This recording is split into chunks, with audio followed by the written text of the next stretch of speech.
a family torn apart by secrets, a powerful father murdered in his own home, a bond between siblings that should never have existed.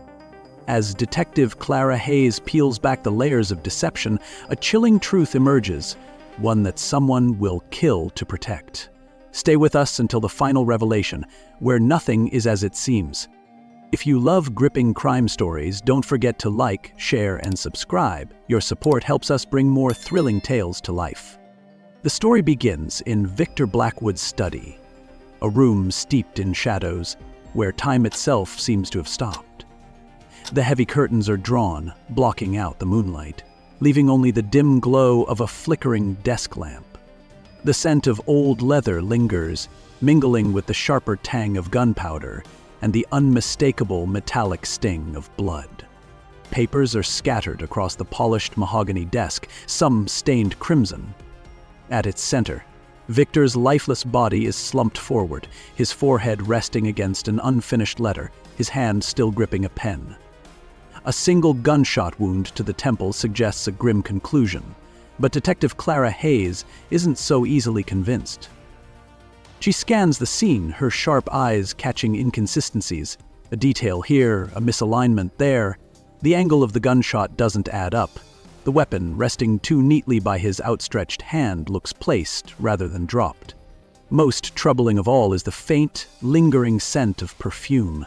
Delicate and floral, an intruder in a room that reeks of masculinity. Someone else had been here, someone who had left their mark without a trace. Blackwood Manor rises over the land like a forgotten relic, an imposing fortress of ivy-clad stone looming on the outskirts of Willowbrook. It stands watchful, unyielding, a monument to the power and secrets it holds. As Clara steps through the wrought iron gates, their rusted hinges wail in protest, a sound that scrapes against the silence like an unspoken warning. Inside, the house is a mausoleum frozen in time. The air is thick, unmoving, swallowed whole by the cavernous ceilings. Every breath feels like an intrusion, every footstep a whisper in the dark. The walls seem to press inward, heavy with the weight of generations, as if they have absorbed the secrets of those who lived and died within them. In the lavish drawing room, the Blackwood family gathers, each member a fragmented piece of a shattered legacy. Ethan, the eldest son, stands rigid, arms crossed, his expression carefully arranged into unreadable detachment. His gaze, sharp and dissecting, flickers over the room. Not grieving, not mourning, but calculating. Lila, his younger sister, is a stark contrast. Fragile, trembling as if the weight of unseen hands still grips her. She clutches a delicate porcelain teacup, its contents trembling as much as her unsteady hands.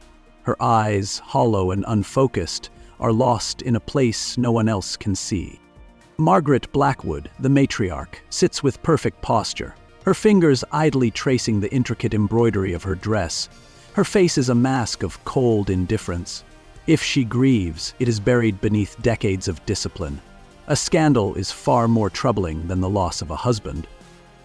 Clara's questioning begins, each word a chisel against the Blackwood family's carefully constructed facade. She watches the room, peels back its layers, and beneath the surface, she senses something rotten, something hidden in the spaces between their words. The air between Ethan and Lila crackles like a silent storm, their connection taut, strained by something unspoken, something too dangerous to name. A glance held a second too long, a hesitation before speaking, a rehearsed story that even its teller does not believe. They are bound by something deeper than blood, something unspeakable. The house seems to shift around her, its walls whispering in the hush of the corridors, its shadows bending and breathing, stretching like silent sentinels. The flickering candlelight warps the air, turning ordinary silhouettes into lurking figures, and in the silence of the night, footsteps echo where no one walks. The deeper Clara digs, the clearer it becomes. This is no simple suicide. This is a story of power, control, and a truth so corrosive that someone is willing to kill to keep it buried. And Clara Hayes is the only one who can bring it to light. Clara delves deeper into the intricate and unsettling dynamics of the Blackwood family, peeling back layers of carefully constructed illusion to reveal something far more insidious beneath. Through fragmented, haunting flashbacks, she glimpses Victor Blackwood, a man whose mere presence was enough to instill fear, not through violence, but through something far worse. Control. He was not just authoritative, he was suffocating, his influence stretching into every corner of his family's existence like an omnipresent force. Even in death, his shadow lingers, poisoning the air of Blackwood Manor, his absence almost as oppressive as his presence once was. Ethan Blackwood, the golden child, has the world convinced of his perfection, handsome, intelligent, charming. His surface is flawless, polished like a masterpiece sculpted for admiration, but Clara senses something beneath it, a quiet menace coiled tightly behind his unreadable gaze. He watches people too closely, not just observing, but analyzing, as if cataloging weaknesses, mapping out vulnerabilities. It is unsettling the way he tilts his head slightly before answering questions, like he already knows what will be asked before the words even form. His presence is magnetic, yet there is something unnatural about it, something that makes the hairs on the back of Clara's neck stand up. Then there is Leela, the forgotten daughter, fragile and ghost-like, existing on the periphery of her own home. She moves through the house as if trying not to be noticed, her footsteps too light, her breathing too quiet. It is not just shyness, it is something deeper, something broken. She is drowning beneath the weight of unseen chains, her brother's presence more of a cage than a shield. There is a tension in her shoulders, a nervous energy in the way she tucks strands of hair behind her ear again and again, as if seeking comfort in the repetitive motion. Her voice is soft, hesitant, like she expects to be silenced before she can finish a sentence. Clara wonders how long she has been living like this, trapped in the role of a forgotten figure in her own family's narrative. Margaret Blackwood, the matriarch, is elegance without warmth, beauty without kindness. Her presence is icy, her words carefully chosen, her tone devoid of genuine emotion. She does not speak of her husband with grief, nor with relief. She speaks of him the way one might speak of an old, decayed painting, something to be acknowledged but not mourned. To Margaret, the only thing that matters is the Blackwood name, the preservation of their legacy at any cost. She has survived in this house for years by pretending not to see, by looking past the things she should have confronted. And perhaps that is why she remains untouched. Because in the Blackwood family, survival belongs to those who can turn a blind eye. Clara starts with Ethan. His charm is effortless, his smile practiced, his demeanor composed. He answers every question with ease, too much ease. Every response is smooth, measured, as if carefully rehearsed. He speaks like a man who has spent his entire life perfecting the art of conversation, manipulating words like pieces on a chessboard. But as he talks, Clara notices something chilling. Ethan isn't just answering her questions, he's studying her. His eyes flicker to her hands, watching the way she holds her pen. He shifts ever so slightly when she leans forward, mirroring her movements with an unsettling precision. He watches her expressions, adjusts his tone to match hers. It's subtle, but unmistakable. A game. And Clara has the sinking realization that she doesn't know the rules. When she speaks to Lila, the contrast is striking. The girl is anxious, restless, her fingers twisting the fabric of her sleeve, her eyes darting around the room as if searching for an escape that isn't there. She never looks Clara directly in the eye, her words stumbling over themselves as if terrified of saying too much. There is something caged in her, something desperate yet restrained. And when Clara gently asks about Victor's death, Lila flinches. A flicker of fear crosses her face, so brief it almost disappears, but Clara sees it. Margaret, on the other hand, is different still. Cool, dismissive, uninterested. She meets Clara's gaze with a gaze of her own, unwavering and unreadable. She does not feign grief, nor does she offer sympathy. Instead, she waves away suspicion with the elegance of someone accustomed to control, to power, to being the one who decides what is and isn't important. "You shouldn't be here, detective," Margaret says smoothly, her lips curving into something that isn't quite a smile. Clara doesn't miss the unspoken threat. She holds Margaret's gaze for a beat longer, reading between the lines. The matriarch's lips remain curved in that practiced smile, but there's an unmistakable hardness in her eyes, a silent warning, a challenge, a message delivered without words. Leave this alone. Clara files it away, knowing that Margaret Blackwood has far more to hide than she's willing to admit. This isn't just a grieving widow brushing off suspicion. This is someone accustomed to keeping secrets buried, and she fully intends to keep it that way. That night, unable to shake the unease settling in her chest, Clara returns to the crime scene. Blackwood Manor looms against the night sky, its towering silhouette bathed in pale moonlight, its windows dark and lifeless. The vast estate is silent, the stillness pressing in on her like an invisible force. Clara steps inside and the heavy wooden doors creak shut behind her, muffling the outside world. The house feels different at night, more alive, yet utterly hollow. Her flashlight flickers across the wooden floorboards, its dim beam cutting through the darkness. Shadows stretch unnaturally along the walls, distorting the elegant paintings and antique furniture into eerie, elongated shapes. The walls seem to breathe with the whisper of the wind outside, the floorboards beneath her feet groaning with each hesitant step. She moves through the corridors, their winding paths like veins leading deeper into the heart of the house. Victor's study is just as she left it, pristine, untouched, yet suffocating in its stillness. The scent of aged paper and polished wood lingers in the stagnant air. The fireplace stands dark and empty, its soot-streaked bricks whispering of forgotten warmth. Clara sweeps her flashlight over the room, searching for something, anything, that might explain the gnawing feeling in her gut. A faint scuff mark near the fireplace catches her eye. It's subtle, barely noticeable, but out of place in a room meant to remain undisturbed. Kneeling down, she traces her fingers over the groove in the wood. Something heavy had been moved recently. A desk? A bookshelf? No. Something smaller, something hidden. She presses against the fireplace panel, half expecting nothing to happen. But then, a soft creak.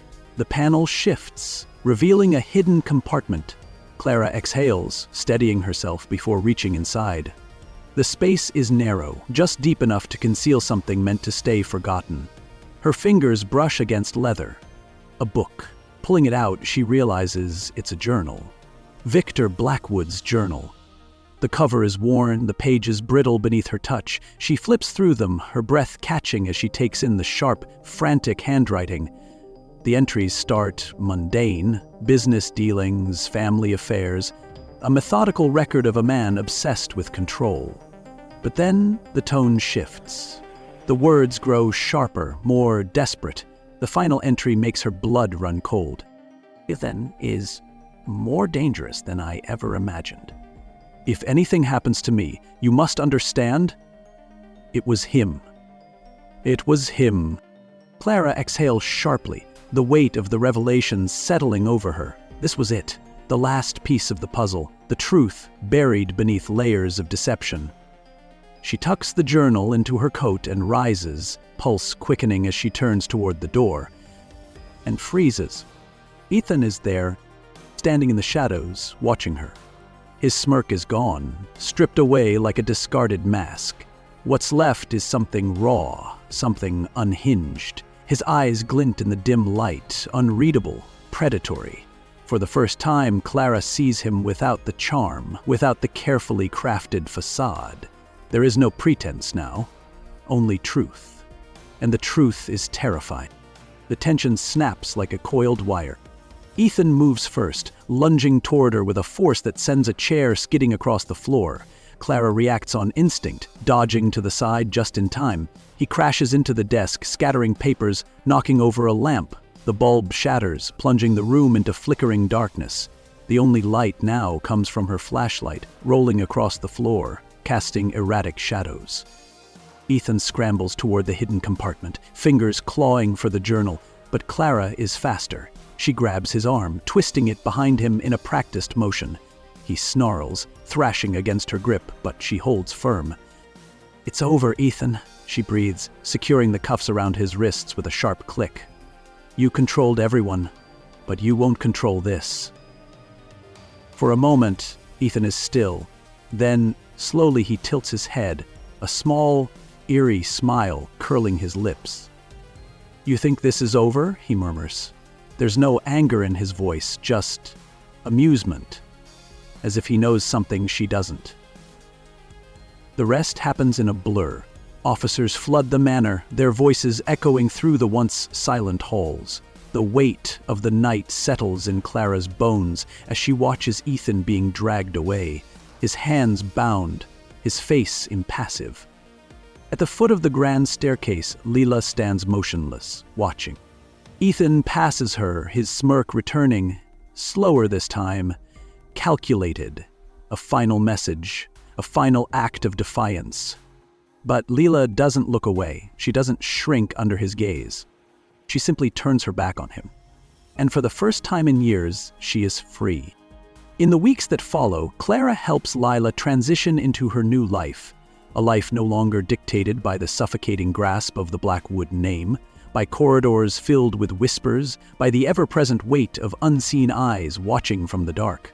The scars of the past linger, woven into the fabric of her being, but for the first time in years, she is no longer bound by them. The ghost of Victor Blackwood no longer dictates her every move, and the shadow of Ethan no longer looms over her like an inescapable fate.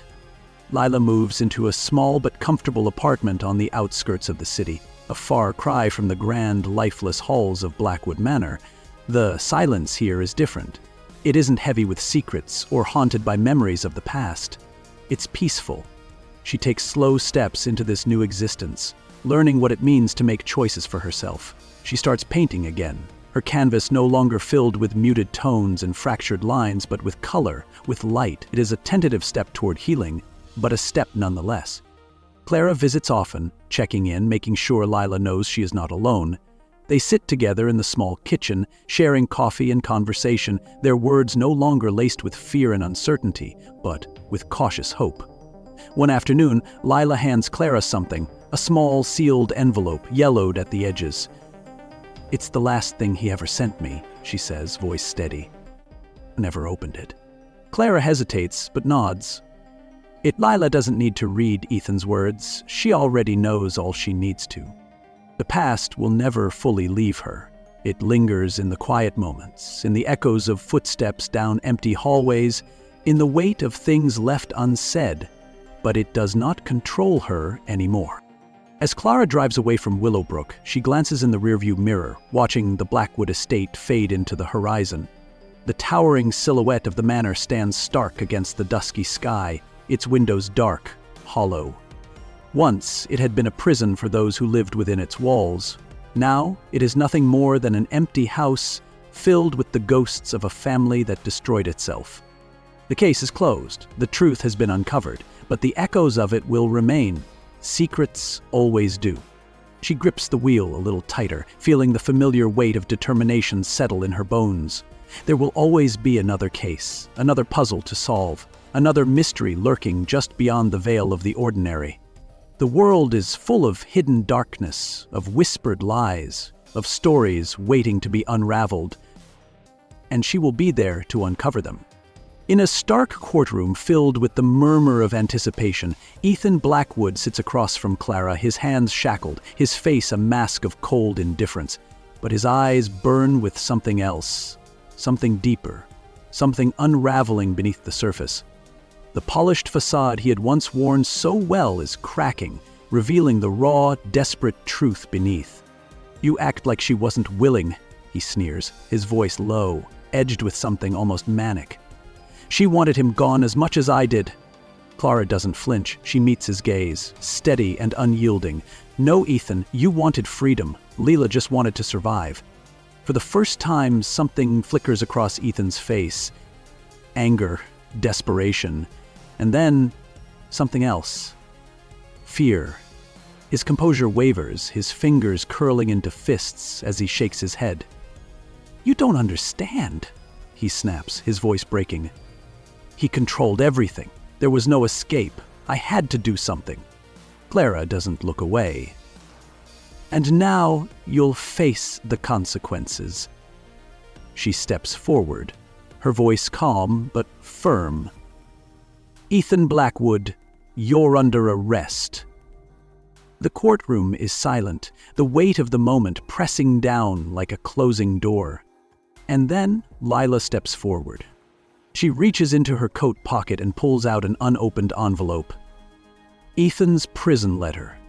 The last attempt at control, the last thread of his influence. For a moment, she simply looks at it, then, without breaking eye contact with her brother, she rips it in half. Then again. The pieces flutter to the courtroom floor like dead leaves, scattered and meaningless. Ethan's smirk falters, his mask slipping entirely. The power he once held, the control he had fought so hard to keep. It is gone. And he knows it. Lila's voice is quiet, but steady. "I already am." The gavel strikes, the case is done, and the story of the Blackwood family, a tale of secrets, betrayal, and the courage to break free, comes to its final end. But there will always be more stories. If you enjoyed this, please like, share, and subscribe for more thrilling mysteries and tales of the unknown.